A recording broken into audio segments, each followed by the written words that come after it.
Hi, everyone. Welcome. 4 deeper practices to support your female health. That's what we're going to be talking about today. I'm here with Lisa Jara, who is a menstrual and menopausal specialist, health specialist. Do I say that correctly, Lisa? That's how I say it, yeah. That's how you say it. Oh, that's good. Then I get it wrong. Right. She's also a soul-based coach, and that's how we know one another. Um, for those of you who don't know me, I'm Annemiek van Helsingen. I'm the founder of the Academy for Soul-Based Coaching, long time coach and coach educator. And I'm really excited that we're having this conversation because I love all of the medicine that our soul-based coaching community brings out into the world. And Lisa is no exception in that field. Lisa, I'm really happy that we're doing this for International Women's Day. It's a brilliant way to celebrate. Um, I have to admit that in the past, I had mixed feelings about having a day celebrating women. But I also have to admit that over the last 10 years, I've learned a lot about why that is such a useful thing to do in a world where women are still, well, second-class citizens in a lot of ways. Um, so female health then also really quickly brings us to cycles. And one of the things that really hit home for me as I was getting more into awareness around this topic was just the way that most of us grow up having no idea about the way our cycles impact us in a physical, emotional, mental, spiritual level, and how we just expect ourselves to be the same and produce the same every day. So that really was my entry point, and I'm so happy that more of these conversations are happening now in the general collective. I'm very happy to have this conversation here with you today. Do you want to say a little bit about what brought you into the field, Lisa? Yes, thank you. And also, I understand the mixed feelings about Women's Day. I have similar feelings. I follow a German organization, though, and for them, it's more like a yearly assessment of where we are in terms of gender equality, human rights, and all of that. So that's how I see it. It's like appreciating what we already have achieved and also having a look at what's not enough yet. Mm. And in terms of female health, that's definitely something where I find like there's not enough research. We are not enough aware, as you say, about how our cycles, especially the menstrual cycle, influences us, the hormonal shifts. And very often we feel dependent on doctors to tell us like what's wrong with us, where in fact I would dare to say there's nothing wrong per se. It's more like your body wants you to listen, to listen to it. It wants to tell you something, so we have to start listening. And that's why for me it's so important to bring the most simple things, even though I call it deeper practices. They are deep, and also they are not like super fancy to do, but it's things that will dramatically improve your female health by doing them and being mindful of them on a regular basis. And we are not taught this. We should have been taught at school about all of these things, about the changes that we go through on a monthly basis and the change that we go through during perimenopause, but we're not. So that's why I made that my specialty and combine it, of course, with soul-based coaching, because to me, soul-based coaching is the most trauma-informed way of coaching that I've ever seen, learned about, heard about. And when it comes to female health, there is so much trauma that we hold in our bodies. So it's of utmost importance to be trauma-informed when you work in the field of female health and women's health. Mm. Yeah, before we dive in, I'm like there's so many nuggets here, but do you want to say a little bit about what female health means to you? Yeah. So I work with women and non-binary menstruators. So that means people who either still have a uterus and ovaries, but basically an estrogen-based body. So where estrogen and progesterone are the main sex hormones versus a body where testosterone is the main sex hormone. We all have a little bit of everything, but there are these basically polarities. It's a spectrum. I want to acknowledge that. And also they have very distinct ways of working, and there is a special importance with the hormonal shifts that occur in an estrogen-based body over the course of a month. And when this hormonal interplay gets out of balance, that's when any sort of symptoms start to happen. Mm. Yeah, and this is where when we get to be really can be very sidetracked by the hormones without realizing that hormones are actually at the heart of the disbalance or the trouble, where the trouble starts in the system. Can you say a little bit about symptoms that are very common? Well, for menstrual health, that would be painful bleeds, irregular cycles, PMS symptoms, so symptoms in the premenstrual phase. That could be migraines, that could be bloating, that could be mood swings, and even PMDD, premenstrual dysphoric disorder, which isn't too recognized yet, but it's basically PMS on steroids. It's literally, I've got a friend who tells me, Lisa, I want to jump off the balcony for 2 weeks every month because it's so unbearable, this intensity. And then, of course, endometriosis, which gets more and more known, which is like when the endometrial-like tissue locates itself outside of the uterus. And think like PCOS, polycystic ovarian syndrome, which is when the follicles that usually ripen every month, and then during ovulation, the egg gets released, but that's not happening. So women with or people with PCOS have usually like very long cycles, and some even like ovulate once a year or twice a year. And then of course come things like infertility issues or fertility issues. That's one thing. And then of course the perimenopause change when there are shifts in the body again with the hormones, but it's not just hormones. There's things going on all these different levels: physical, emotional, mental, and spiritual, energetic. And so then that can be symptoms like insomnia, hot flashes, joint ache, weight gain, brain fog, which can be very disruptive to the normal schedule. And then if you have to go to work on top of that, it becomes like really hard to bear. And I guess that's one of the entry points for a lot of people, that to start being curious about this when they have symptoms that are disrupting like what they're supposed to do in life. I'm very much in the perimenopause side of things, so I'm just kind of checking the symptoms that you're mentioning. It's like, oh, might have heard of these. But of course, there's also, and I guess this is a symptom of us not having learned about any of this, is that we only get in touch with it when we're experiencing problems and issues around our health and our sense of well-being.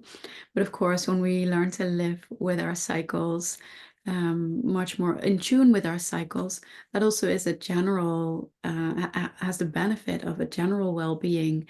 That really is our birthright, actually. And I wish I'd known that when I was 15 and almost fainting from my bleeds. Yeah. True. Yeah. So maybe, and this is where the practices come in, I would imagine. Is that right? Yeah, pretty much. And like the 4D-PAR practices, I call them because there's one for each level of physical, emotional, mental, spiritual that I came up with, or that when I did my training in female health, I realized there are these basic things. When put in place, we're having quite an okay experience. And I just want to mention that even though you have symptoms, it doesn't mean you necessarily suffer. There is experiencing symptoms and there's suffering from symptoms. And sometimes knowing what's happening in your body and appreciating the changes it's going through can help you bear the symptoms with more ease. I certainly know that from myself, who has or had excruciating menstrual pain, but just knowing that, okay, there is still something I need to look at. My body wants me to listen. My body wants me to rest. And just knowing that made it much easier to bear. Yeah. So that's one thing. Gorgeous. As for these practices, if I shall just dive in, there are, I'd say, 5 basic things that we do every day that are important to be mindful about. That is breathing well. Breathing well, I mean, we breathe so much every day, usually unconsciously. But the thing is, the way we breathe matters. So we need to breathe with our diaphragms engaged. And the diaphragm is a muscle that sits at the base of your rib cage. And it extends into the belly, into the organs, and the rib cage extends to all sides when you use your diaphragm to breathe. And then it gently contracts on the exhale. And that will help move the belly organ. It works in line with the pelvic floor and it keeps everything smooth. But what happens very often, especially when we're anxious, that we tend to move our shoulders up and down and breathe into the chest. And that does not help the deeper organ work to play out. So breathing well. So do you have like a very short, quick, like, how do you know you're breathing well? So when you start breathing, and you might as well close your eyes, and you breathe in, then your rib cage expands to the front, to the back, to the sides, and a little down into the belly, meaning your belly comes forward a little bit. That is okay. And on the exhale, just everything goes back into place naturally. And on the inhale again, rib cage expands into all directions and then moves back into place on the exhale. Making sure to not clench your pelvic floor, which is another topic in and of itself. But just having a few of these deeper breaths every now and again during the day when you remember is already a good first start. And then things like, and that will tie into the deeper practice, chewing well, because your digestion starts in the mouth with your saliva. And the second benefit, I'd say, is the slowing down that happens when you start chewing every bite for roughly 30 times.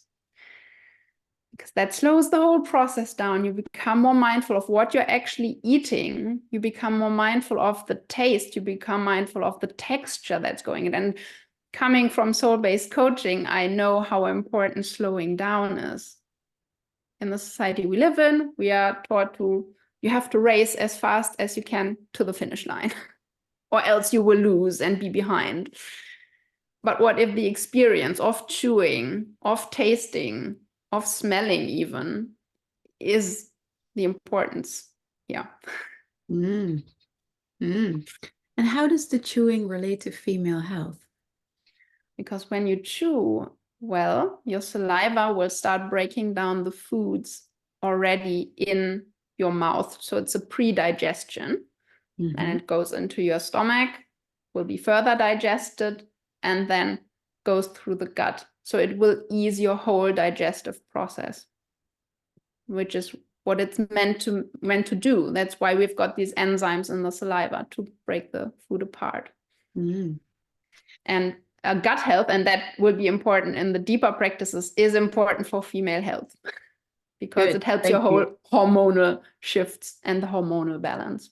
Fantastic. Yeah, that was the little piece that Yep. is like my brain needed to kind of tie all of these things together. Cool. All right. So 5 things that we do every day you were talking about. So breathing well, chewing well, Drinking well, meaning drinking like roughly 1.5 liters of water or herbal teas every day.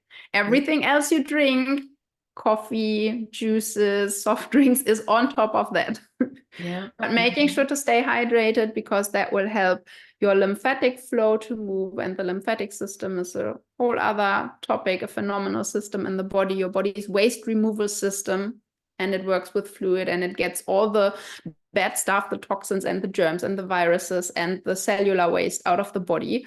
And we need to drink in order for the lymph to be present and to keep all the organs and everything smooth and flexible.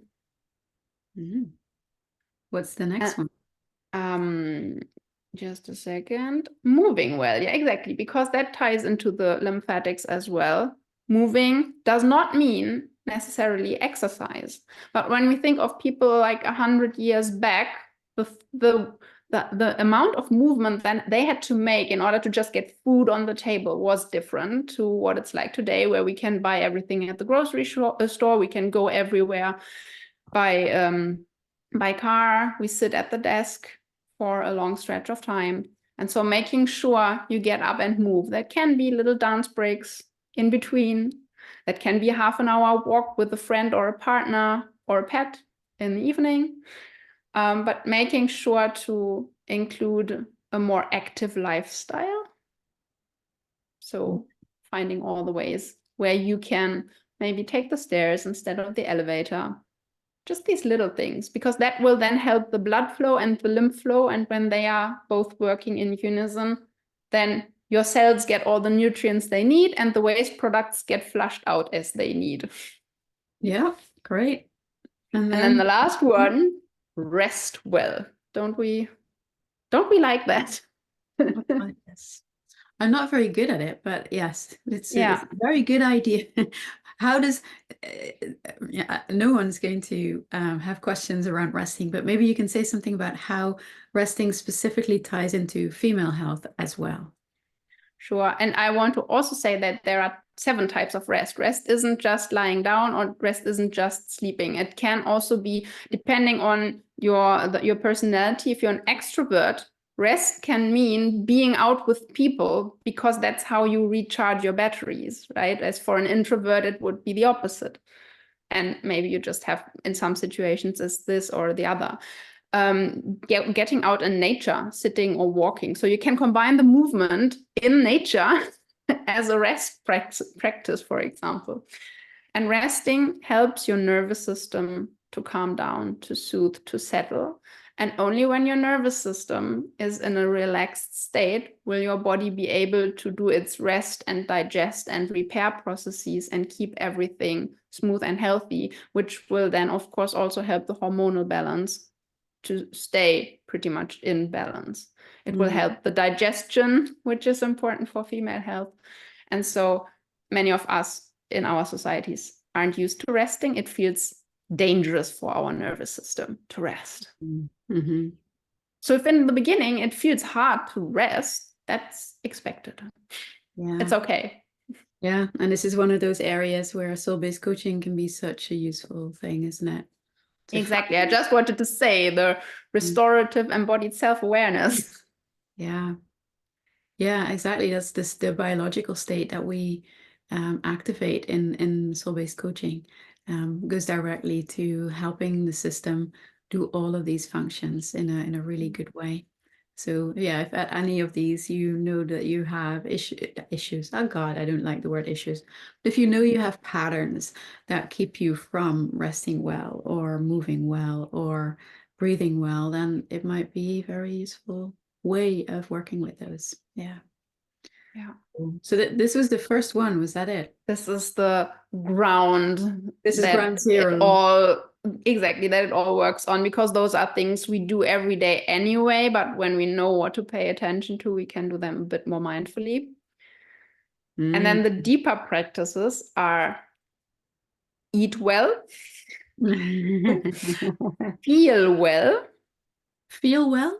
yes, Yeah. think well, and surrender well. And those are the 4 layers. Eat well for the physical layer, feel well for the emotional layer, think well for the mental layer, and surrender well for the spiritual layer, so to speak. Okay. And eating well, listen, I'm not one to say, hey, I know exactly what you need to eat for your body to be healthy. That's not what I'm saying. But there are a few underlying principles that when you pay attention to that, you can find out what works for your body and what doesn't. There is no right or wrong. Like, even for your body in one life phase, something might be beneficial, and at another life phase, it might not even beneficial any longer. So it's always an experiment of is this working for my body or is it not? Like, how does my body react when I try it? That's my underlying principle. Yeah. But what is helpful is an anti-inflammatory diet, a liver supporting diet, because the liver and the digestive system, they work together, of course, to digest, to eliminate the waste products, the toxins, the everything that is unhealthy for your body, and also the excess estrogen, for example. So it helps maintain the hormonal balance. Your gut helps maintain your hormonal balance. That's why this is so important to have and in tune with the liver. So when you support your liver, that is things like bitter foods, leafy greens, kale, spinach, all these things that are really bitter. Dandelion root tea, I love it. It's quite bitter and it serves the drinking enough as well. Dandelion root tea, was that what you said? Yes, I just pouring hot water over dandelion roots. It's really, I like it because I like bitter. Not everyone likes it. Maybe you need to find other things or a easier entry point.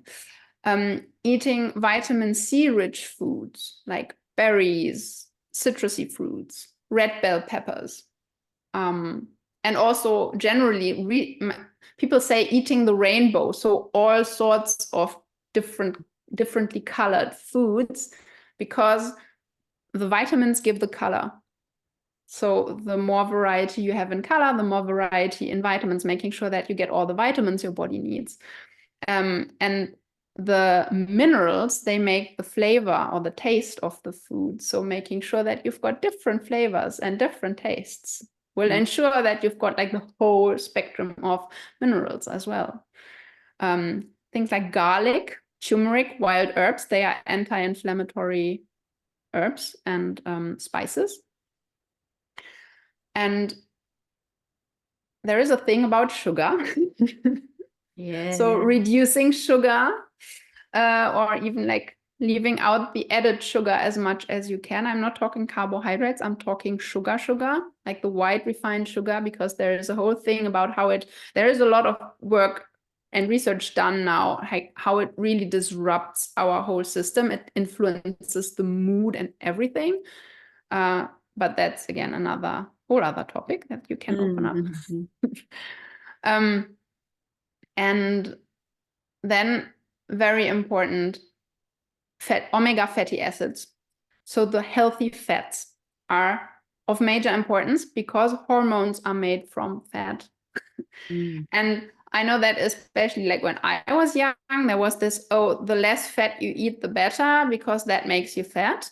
And I believe that's part of the reason why we see so many health challenges now, because we try to avoid fats and they are so crucial for our hormonal health. It's the fats from things like seeds and nuts, or the olive oil, or even coconut oil, these from plants basically, that are really helpful and supportive.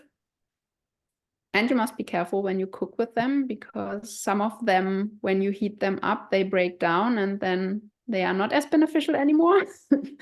So if you can, cooking with less oil, but then topping it with a spoonful of oil or so, can be really healthy. So that's for the digestive part, because our digestion, our gut is so closely related to estrogen, and because the liver detoxes the body from excess estrogen. Now, why is there excess estrogen in the first place? And that's actually the cause of most of the symptoms that we mentioned in the beginning, is that our bodies have estrogen excess, so too much estrogen.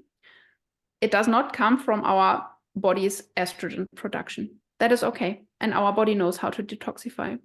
The thing is that we live in an environment that is increasingly toxic. And the toxins in a lot of cleaning products, skincare products, hygiene products, they are called xenoestrogens. So your body recognizes them for estrogens. And we can reduce a certain number of them by being mindful to use like naturally sourced organic food, naturally sourced cleaning products, whatnot. But there are also, like, depending on the area where you live, you can't do anything against the air, or not much, or the water that you drink. So your body will take in some of them at one point or another. And that's why we often see an excess of estrogen. Plus, our livers are extremely taxed through all those toxins. So the liver can't do its detoxification process as well anymore, which leads to not enough estrogen being eliminated from the body. And there we've got the estrogen excess, leading to perimenopausal problems, leading to menstrual health challenges, all of that. That's why the gut is on a physical level really important.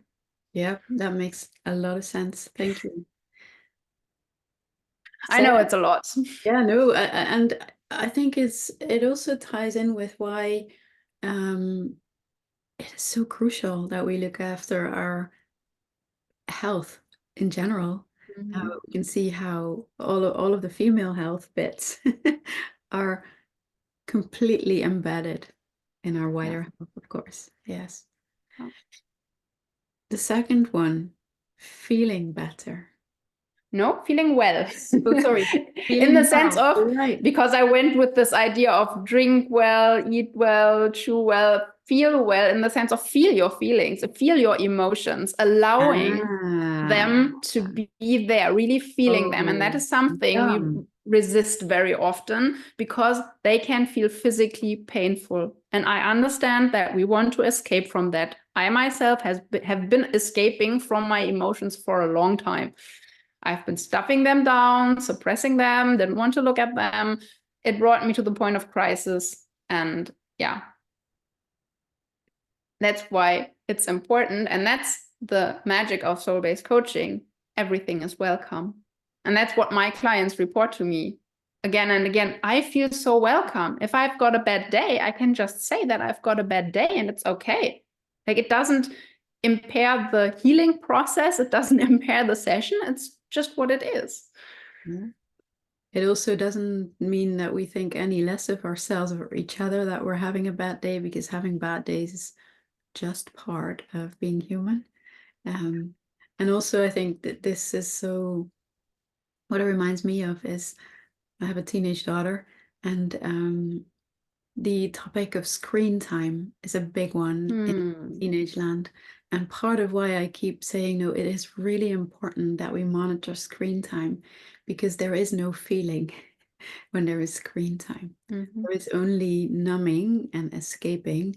And it can be very interesting, cool things, right? It doesn't have to be bad. It's just that if we don't then also have the time to feel our bodies and to notice what's going on, and to learn to also live and navigate with what's happening, especially for our young people, actually, but all of us, because I catch myself doing it just like I catch her doing it. I think this is such a core practice, like for all of us. Yeah. Yeah, what it reminds me of too is like I like to watch things like documentaries. It's the screen time. You could say it's valuable to get the input, but if I don't take the time to then digest what I've learned, I just feel stuffed again. And Yeah. it doesn't amount to anything because I haven't digested and experienced it. Yeah. Yeah. Oh gosh, yes. This is like, for me personally, this is such a big one, because and I guess this is true for a lot of the people that are in our community of soul-based coaches, because and people that are generally attracted to our work, and I think it's probably the same for you as well, is that a lot of these people are people that are in general pretty sensitive. So in the sense of, we are very well able to sense things. So it's like, you could say that we're the parakeets in the mind. It's like there's a lot of things that we pick up on, but our bodies need time to process that, to allow that to be witnessed, to be acknowledged, and to just be with. So, yeah, I think it's this is I'm gonna, make a little note of myself, going, yeah, this is a very important one. Yeah. And then also allowing everything to be present will help you be more accepting of yourself, which is the foundation for everything. Be more compassionate with yourself. It will calm your nervous system. A calm nervous system, body can rest and digest and get everything into balance again. That's how it definitely ties into female health. And then the thing is about emotions. There are certain emotions that are more welcome than others in people socialized as women versus people socialized as men in this society. For example, anger. Mm. So when a woman or someone socialized as woman is crying, I often ask, are you sad or are you fucking angry? And more often than not, it's the latter. Yeah. But we've learned as little girls that our anger is not welcome, but when we cry, we get taken into the other's arms. And so we learn to cry and we Right. don't even realize that we are angry. Yeah, yeah, absolutely. And for people socialized as men, it's basically vice versa. Like when they are angry, they are very often sad or scared, but they weren't allowed to show that. Mm. And so, Yeah, yeah, it's a very good point. It just it makes me sorry, it reminds me of the meditation to hold space for to hold space for yourself that's on our website. So if you're listening and you're like, actually, and that can be a good resource for you. So if you just go to academy.com, academyforsoulbasedcoaching.com and /resources, then you'll find that. yeah, Yes. perfect. Feel well. Yes. And we also have to think well, which is not to be confused with having a quote unquote positive mindset and always looking for the positive. That's not what I'm suggesting. Mm. But it's tied to the nervous system being more calm and open, because when your nervous system calms, your body opens up, your blood flow can happen, your lymphatic flow can happen, the hormonal balance can happen. And it's about basically looking at your thoughts and belief patterns and what goes through your mind all day. And a first dip into this can really be to notice, okay, what am I thinking right now? Like, what am I telling myself? Especially when we have like an emotional reaction, like what am I telling me right now that leads to me having this emotional reaction? But examining these thoughts and also examining the narratives that you hold about what it means to be a woman or a non-binary menstruator, what it means to be in perimenopause. Like, what did your family teach you about women in perimenopause and beyond? Then we've got all this thing about ageism. So basically saying you're worth less because you're old. And examining all of these beliefs and then sorting through, is that really something you want to believe? Is it beneficial to you? And if it's not, can you find ways to maybe release that narrative and fill it with something that's more beneficial to you and your health? Cool. This makes me think of two things. Again, of course, always coaching, great way of examining, and if you feel like you want some more support with it. But also, I will never forget being in a training. This is, I don't know, 20 years ago, where they told me to carry a little notebook around with me and just capture these thoughts throughout the day, just the random thoughts that I would just see, kind of like, not task related, but just as I was walking or making my food, or like just kind of like, oh, look, there is one, and just writing them down. Just doing this for 3 days was so enlightening. It's like Radio Me FM was like, what is it that I keep broadcasting to myself each and every day? And there were a lot of things on there that I thought I would never say these out loud to my friends. Like, never, ever. So why am I saying them to myself? So that was a really funny, in a way, not funny, haha, but funny, peculiar way of Mm-hmm. going, what is this environment that I create for myself? It's worthwhile. It's worthwhile to do. Yep. Yeah, and when we take these two together, the feeling well and the thinking well, it's like we might come up with like traumatic experiences. And usually like something happened, and then we form a belief about the situation, about the world in general, about others, about ourselves. And that then activates a certain emotion inside of ourselves. And at some point, it's hard to say what comes first because it's so closely connected. And Mm. that's again why I love to have soul-based coaching with me, because that's how I hold people through this in this non-judgmental open space where everything is allowed to be. We don't have to dive into the story around this and what happened at all, but we can be present with what's happening for you right now in your life and what would you like to have happen instead. And thereby these things start untangling so that you can remember putting them together, remembering your wholeness, remembering that you are a powerful being.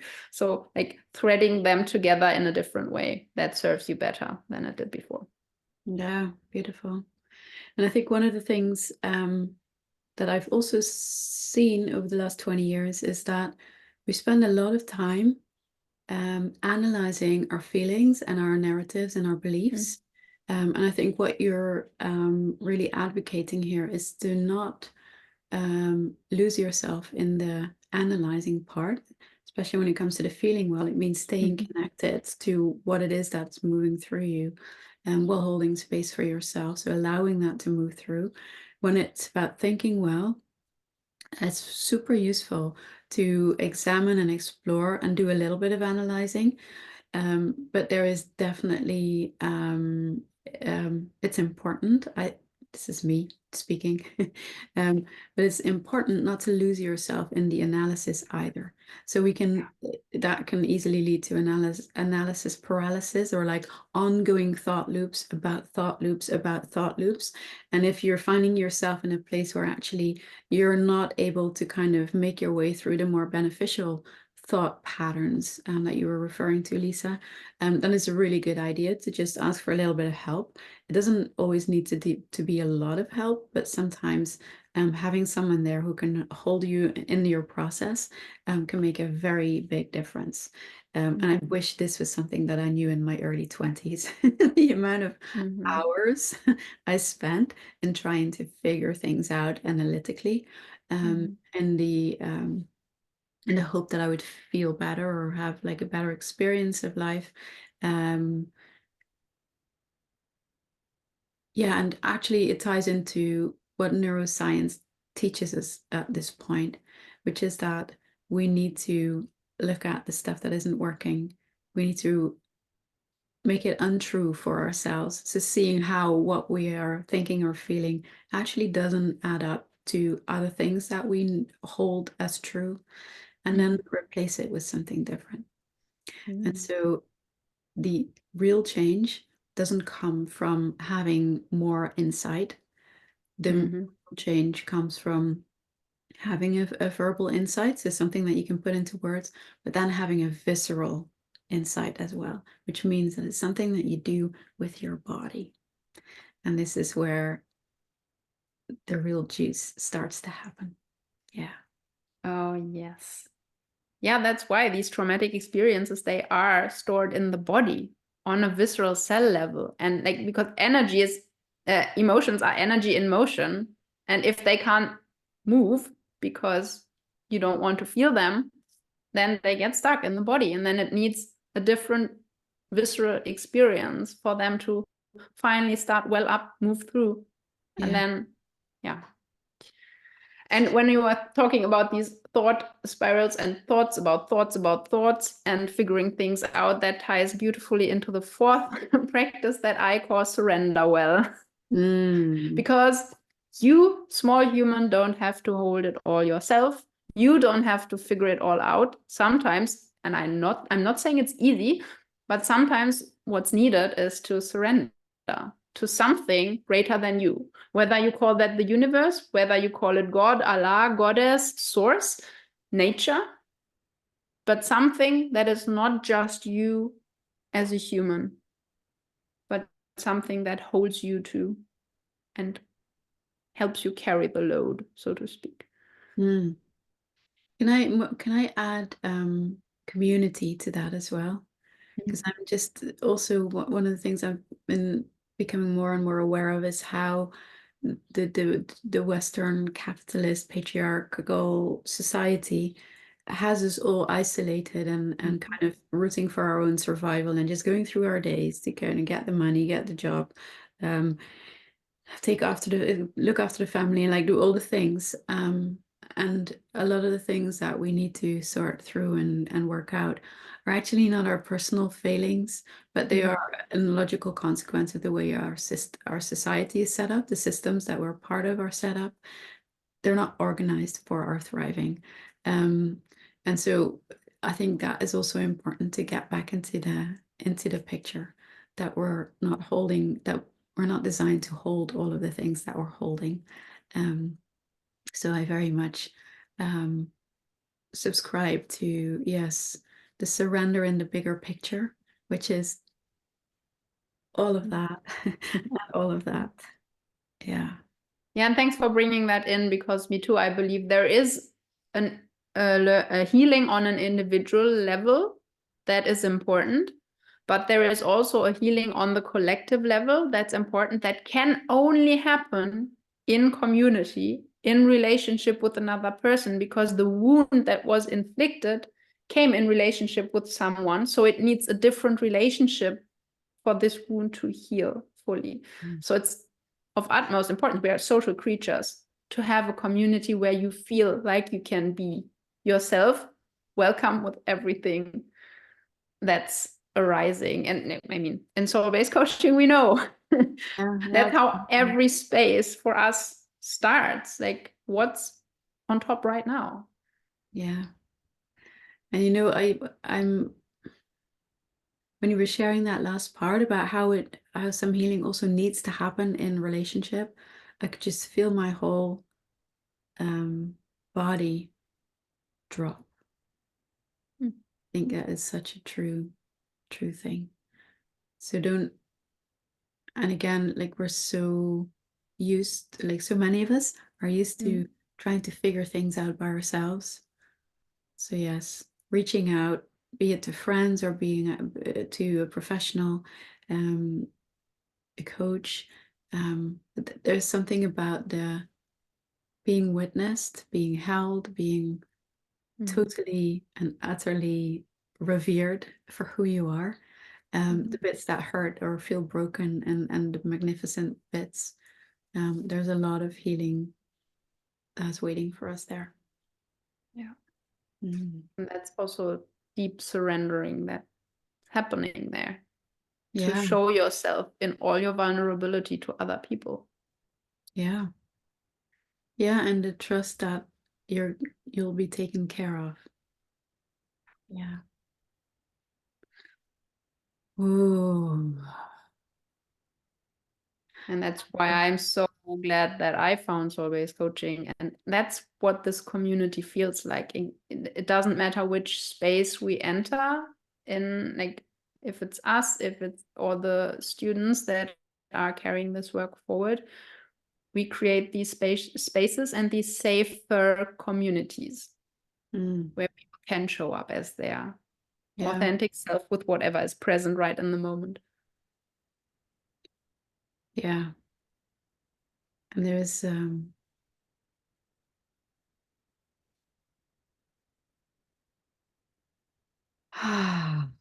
happening in my body. I love, Lisa, how with these practices, um, you could say that it's a recipe for living a good life, for having and I love how that ties us back to the beginning of how female health is so intertwined with our general well-being. that all of this is like, yeah, yeah. Why not? And at the same time, there's a lot here, and I know that everyone watching is going to find a few gems this time and then maybe come back to it later. Mm. This is like an ongoing recipe book for like, oh, I think it's time for a little bit of this. Yeah. Yeah, and definitely don't start doing all of it at once. It's a bit much to handle, isn't it? Yeah. What would you suggest to people who feel like, oh, there's quite a few things that I could do? How do you suggest people take this forward? Start breathing well. Because when you breathe and are mindful of your breathing, it slows you down to the present moment because you're mindful of what's happening in your body right now. And that will soothe your nervous system. And again, a soothed nervous system is the basis for any kind of healing to happen. Like in my certification, I learned a hierarchy, so to speak, not because there are like we have different systems in our bodies and they are all important, of course, otherwise they wouldn't be there. That's evolution. But there are certain systems that are more important than others for our survival. And number one is the brain and the nervous system. And that's why breathing will automatically help with that. And from there, you can see what intuitive impulse comes up, what to try next. But first, breathe. Good. Thank you very much, Lisa, for sharing all this yumminess. Where can people find you if they want to know more? On my website, lisa-jara.com. It is linked below this video. That's where I share, for example, my blog and my podcast. And you can definitely reach out via email if you like, lisa@lisa-jara.com if you want to reach me personally. And yeah, I have Moon Day Musings. That is my weekly personal e-letter that I send out every Moon Day morning. Mondays are connected to the moon to help you start the week feeling refreshed, inspired, and connected to your body. So trying to give you something that will help you ease into the week rather than hectically start ticking off your to-dos on your to-do list. Mm. Because we need the nervous system regulation here. Absolutely. Thank you, Lisa. And thank you everyone for watching. And if you have any questions or comments, of course, let us know below. And until we see you again. Bye, everyone. Bye.